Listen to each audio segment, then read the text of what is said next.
Mateus 18, todos acharam?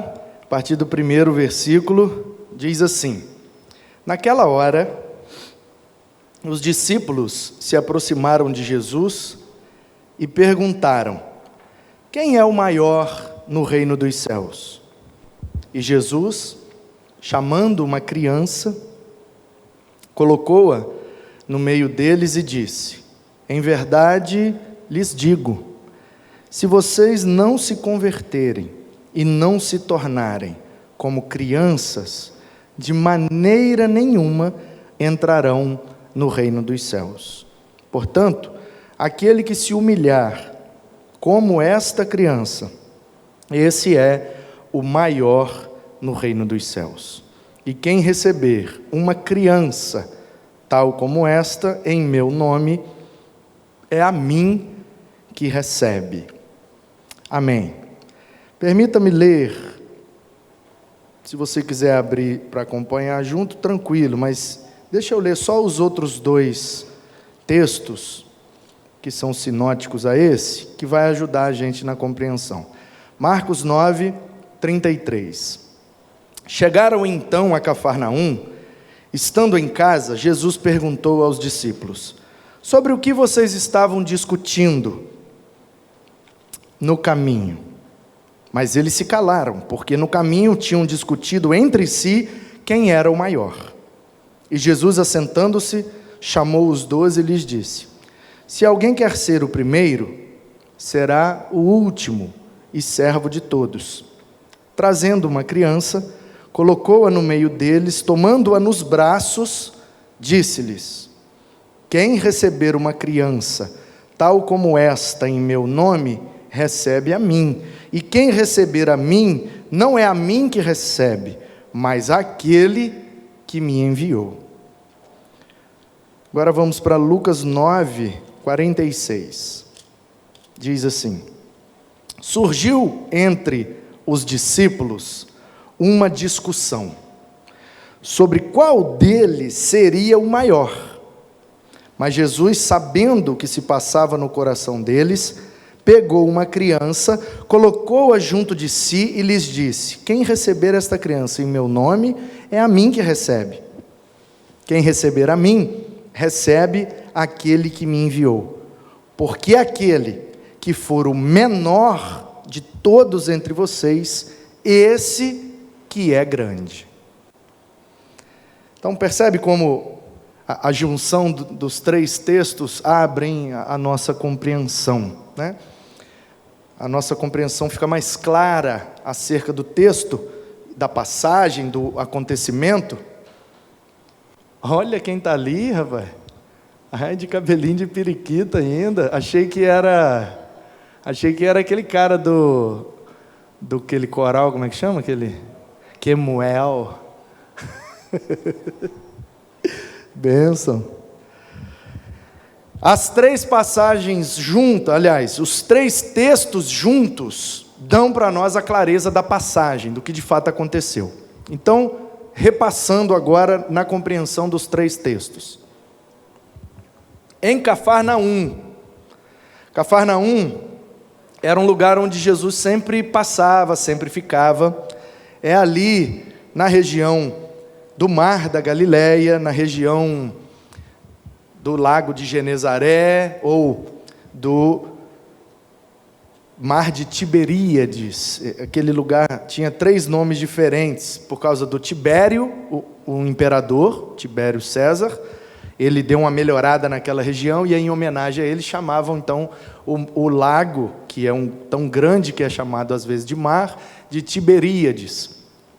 É o Mar da Galileia, por causa da região extremo norte da Palestina, é a Galileia, e também é o Lago de Genezaré, por causa da região mais popular em volta daquele lago.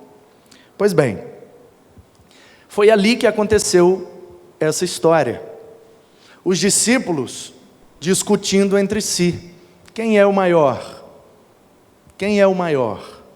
Será que é o Pedro, que fez isso, falou aquilo, andou sobre a água? Será que é o João, que deita no colo dele e é mais próximo? Será que é o Tiago? Quem será o maior? Quem será o maior? Aquele que faz mais coisas? Aquele que tem mais autoridade? Aquele que tem mais segurança, confiança, mais fé? O que é que nos torna maiores como discípulos de Jesus? A discussão era essa. E aí Jesus, percebendo a discussão, sentindo que eles estavam caminhando por esse questionamento, questionável, saber quem é o maior, Jesus então puxa o assunto e ensina de forma brilhante, usando uma criança. E aí Jesus diz: olha, vocês estão querendo saber quem é o maior, né? E uma criança, jamais, no contexto judaico, uma criança jamais seria considerada grande, importante, porque é uma criança. Eles tinham esse olhar para a criança com a ideia de que está começando a vida, não sabe nem a Torá, ainda está aprendendo, está no beabá, não sabe nada.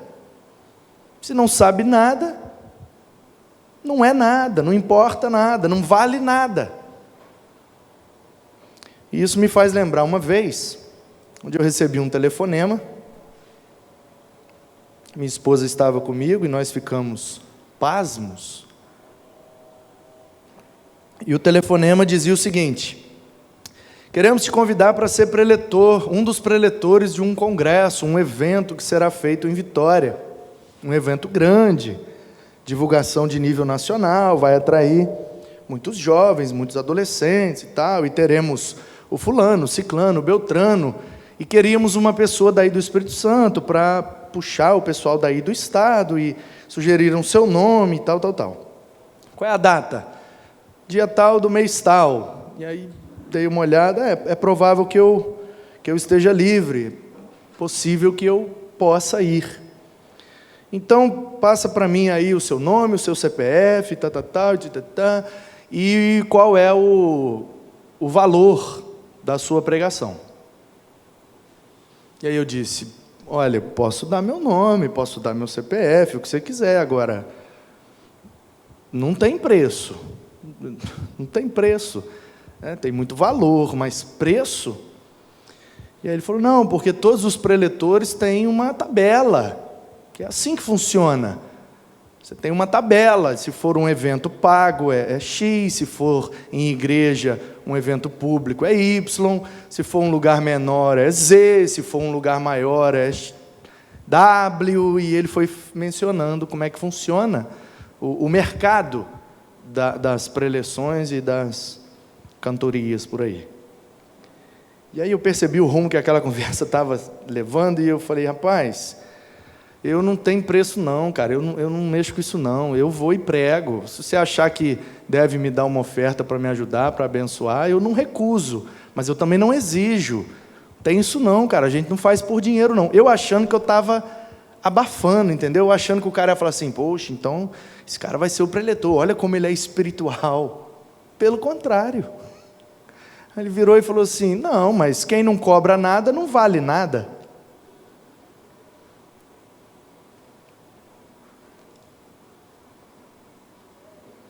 Aí eu falei: ô meu amigão, você pode tirar meu nome aí, faz favor? Pode tirar. Não, vou não. Agora nem se me pagar. Agora nem se me pagar. Não vou. Fique à vontade, pode chamar quem você quiser. E o cara desligou, me dando uma lição de moral. Então, queridos, de vez em quando a gente passa por algumas situações onde nossa fé, nossa espiritualidade é colocada à prova, nesse sentido. O que é, de fato, para um cristão, ser grande? Porque às vezes a gente pode se equivocar no nosso julgamento e na nossa apreciação da coisa. apreciar, colocar preço. Então, às vezes a gente olha alguma coisa e fala, olha como isso é grande. Na verdade, pode ser só inchado. E o que está inchado parece grande, mas não é saudável.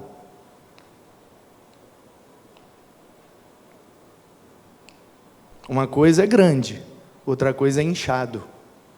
Uma mão inchada parece uma mão grande, mas ela não está saudável. Um pé inchado parece um pé grande, mas ele não está saudável. E aí a gente, às vezes, e na grande maioria das vezes, vamos ser sinceros, a gente se ilude. E como cristãos, nós muitas vezes buscamos algo que os olhos possam ver e o que as mãos podem tocar, uma prosperidade física, material. É pecado ser próspero? Pelo contrário, a prosperidade pode ser, inclusive, um sinal da bênção de Deus. Agora a pergunta é, o que é de fato prosperidade na perspectiva cristã? Porque às vezes o que o mundo considera grande, para nós pode ser pequeno. O que o mundo considera sucesso, para nós pode ser fracasso. O que o mundo considera prosperidade, para nós pode ser prejuízo. Depende do ponto de vista. Qual é a lente que você está usando para apreciar aquele fato ou aquela situação? Então Jesus nos dá aqui, irmãos, uma dica, um conselho, quase que um manual de como a gente viver e saber apreciar as coisas. Então ele diz assim, ó, vem aqui uma criança, botou a criança no colo, ali em Cafarnaum,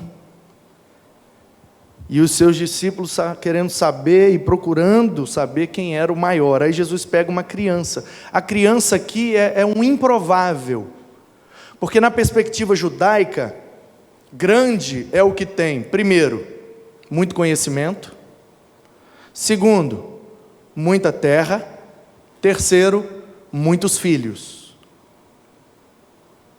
Esse é o paradigma de grande no contexto bíblico. Muito conhecimento, muita terra e muitos filhos. O cara que tem muita terra e muitos filhos, esse é muito próspero, muito abençoado.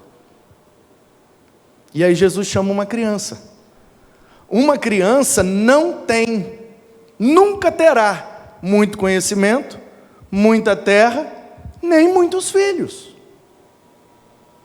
Então uma criança, nessa perspectiva mundana, judaica, nunca seria considerada grande. Aí Jesus fala, essa criança aqui é o padrão, a criança é o modelo, a criança é a referência. Se você conseguir se tornar como uma criança, você vai entender o que é ser grande e vai pertencer e permanecer no reino dos céus.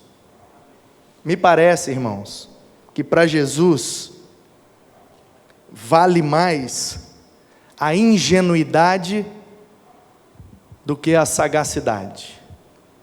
A criança é ingênua, ela é facilmente enganada, ludibriada, passada para trás. O ditado popular diz, né? Tão fácil quanto tirar um doce da boca da criança. A criança é vulnerável. A criança é fácil manipular, fácil de manobrar, fácil. Muito fácil você dar um prejuízo a uma criança, roubar de uma criança, passar uma criança, enganar a criança, é muito fácil. E aí quando a gente vai ficando mais velho, a gente vai perdendo essa característica infantil da ingenuidade, a gente começa a desconfiar de tudo e de todos. E aí a gente age sempre na defensiva, porque agora nós somos adultos e a gente não é mais criança, e a gente já aprendeu que não dá para confiar em todo mundo. E aí a gente começa a quebrar a cara, e começa a ficar arisco. E aí Jesus diz, mas no reino dos céus, é necessário que se tenha a ingenuidade de uma criança. O cristão é aquele fácil de passar para trás. É assim que estamos no reino dos céus. Porque reino dos céus, aí eu preciso aqui abrir uma outra possibilidade para que você compreenda. A maioria de nós, e não há nada de errado nisso, mas sempre que ouvimos a expressão reino de Deus, reino dos céus, a gente imagina o lugar que a gente vai depois que morrer. É também, mas pense na perspectiva de que reino de Deus é tudo e todo lugar onde Deus reina. Então, se Deus reina na minha vida, eu posso já, ainda não morri e não fui para o lugar preparado, mas já posso viver na dinâmica do reino de Deus. Deus já é o meu rei, eu já pertenço ao reino, em espírito. Em corpo ainda não, porque estou preso a este Cronos, mas após a ressurreição, com o corpo glorificado, terei condições de habitar no ambiente celestial, kairótico, né? Estamos no cronológico, e vamos para o kairos, a eternidade. Então, há sim, meu querido, existe sim a possibilidade de, mesmo com os pés na terra, mesmo com o corpo preso no Cronos, já vivenciarmos espiritualmente a dinâmica do reino dos céus, quando Deus se torna rei de nossas vidas, de nosso coração e de nossas decisões. E aí, Jesus diz, para você viver nessa dinâmica, sendo reinado por Deus, você precisa ser como uma criança. Em primeiro lugar, tendo a ingenuidade de uma criança. Me lembro, certa vez, estava trabalhando no posto de gasolina, e um rapaz chegou, e olha, eu estava preso lá em não sei aonde, e com uma pasta de documentos, e com uma bolsinha de roupa e tal, meio assim, maltrapilho, e sujo e tal, e ele foi falando, rapaz, eu quero recomeçar minha vida, eu quero ter uma nova chance.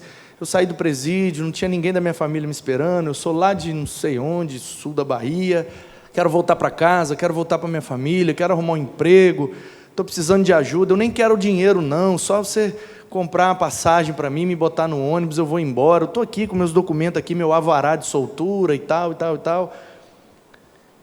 E aí eu olhei aquilo tudo, olhei, tá, espera aí, daqui a pouco dá a hora do almoço, a gente vê o que faz.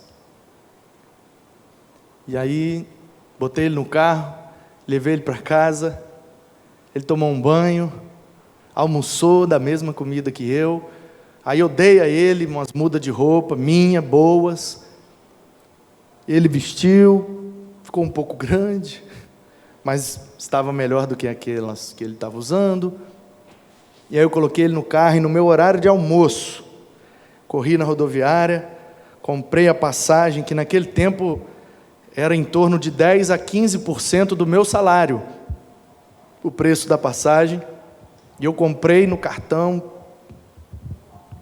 pela fé, né? Dei a passagem na mão dele, fui no mercado, comprei uns biscoitos, uns sucos, uns negócios para ele levar na viagem, gastei um dinheiro, e deixei ele na rodoviária esperando o ônibus. Deu o meu horário, eu precisei voltar para trabalhar, horário de almoço.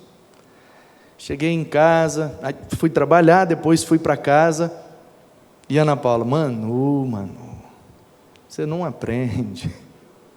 Falei, não filha, dessa vez não, eu vi o alvará do cara, eu vi tudo, eu não dei dinheiro a ele, eu comprei a passagem, eu botei ele dentro do ônibus. Uns 2 meses depois, a gente está perto da rodoviária, e quem é que passa na nossa frente? O mesmo cara, com a camisa de um congresso de jovens, com a mesma pastinha, entrou num bar e estava lá falando a mesma coisa com os caras. Eu falei, não acredito não. Aí eu fui lá, ô meu brother, você lembra de mim? Ele, não. Falei, rapaz, você tomou banho, você comeu, você ganhou roupa, eu te dei a passagem, você está aqui fazendo o quê, cara? Você voltou, você não foi e tal. Ele falou, de vez em quando a gente pega uns trouxas assim. Aí eu falei, não, deixa eu só entender um negócio. O que você fez com a passagem? Porque eu não te dei dinheiro, eu te dei a passagem. Ele falou, é simples, aí eu fico lá do lado do balcão, chega uma pessoa para comprar a passagem, eu vendo pela metade do preço. A pessoa compra, entra no ônibus, eu boto o dinheiro no bolso e vou assim. Cada dia um trouxa.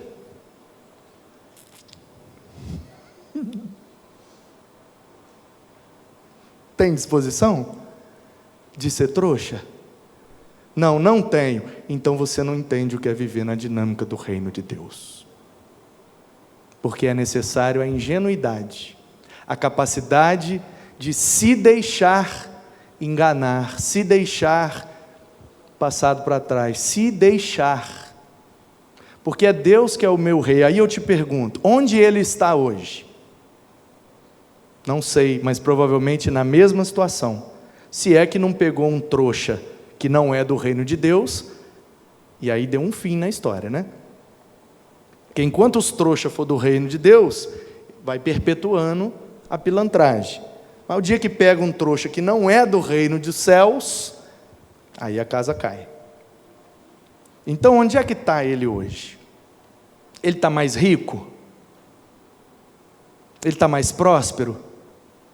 Ele está melhor de vida? Duvido. E onde eu estou hoje? Eu estou mais pobre? Eu estou pior? Eu estou melhor. Se eu olhar para a minha vida, inclusive financeira, daquela época, hoje eu estou bem melhor. Meu carro era pior, minhas roupas eram pior, comida na minha mesa era pior, eu tomei o prejuízo, mas eu só melhorei. Porque quando Deus é o nosso rei, não importa o tamanho do nosso prejuízo, Ele sempre nos recompensa. Por isso nós precisamos ser como crianças, infantis, bobos, ingênuos. Já viu como uma criança é fácil de perdoar? A criança briga com a outra, bate, esgulepa e... Aí, daqui a pouco passa o choro, aí vai, amigo, vamos brincar.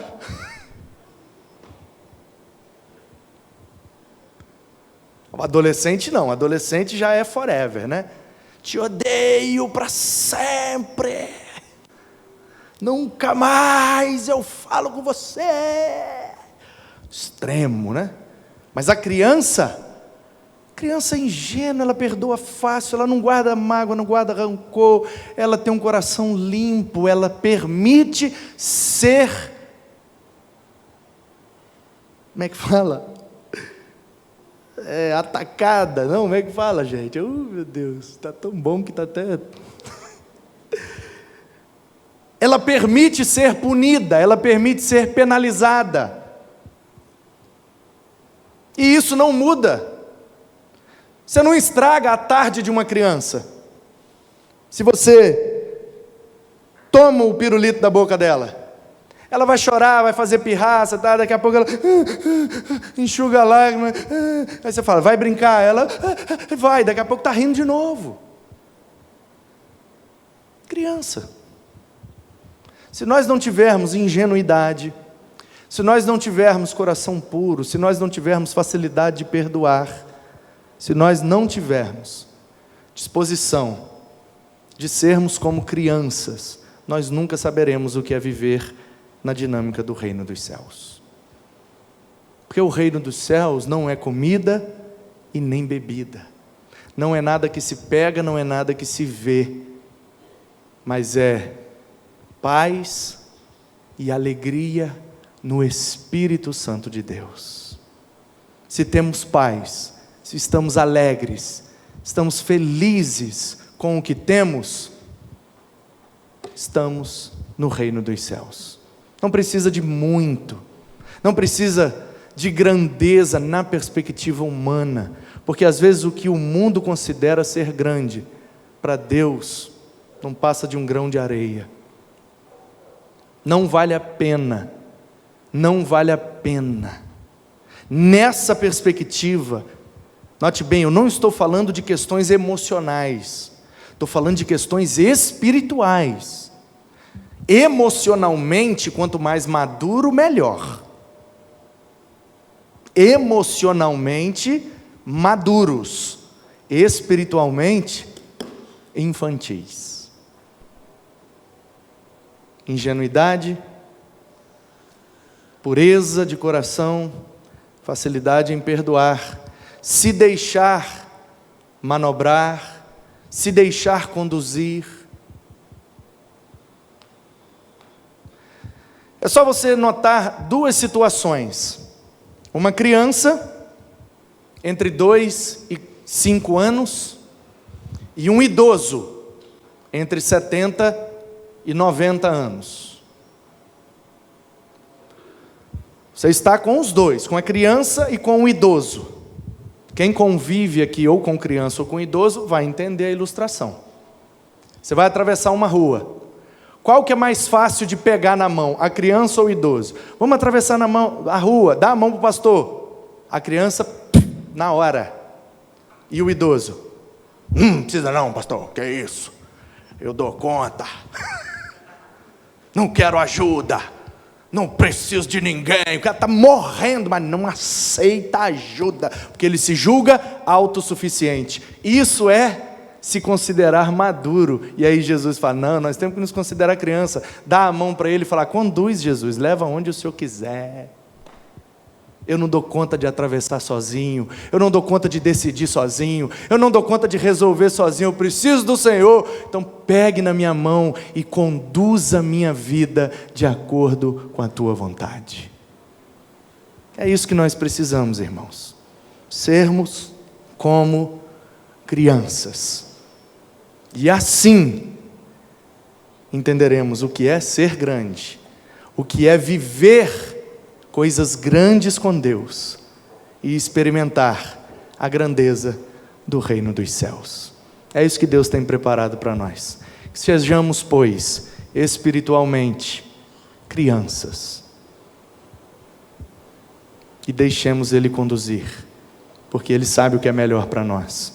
Ele nos protege, Ele providencia, Ele cuida, Ele livra, é Ele quem nos abençoa. Permita-se ser conduzido pelo Senhor, deixe Ele tomar a sua mão e guiar a sua vida. Ele sabe o que é melhor para você. Que assim seja, para a glória dEle, em nome de Jesus. Amém.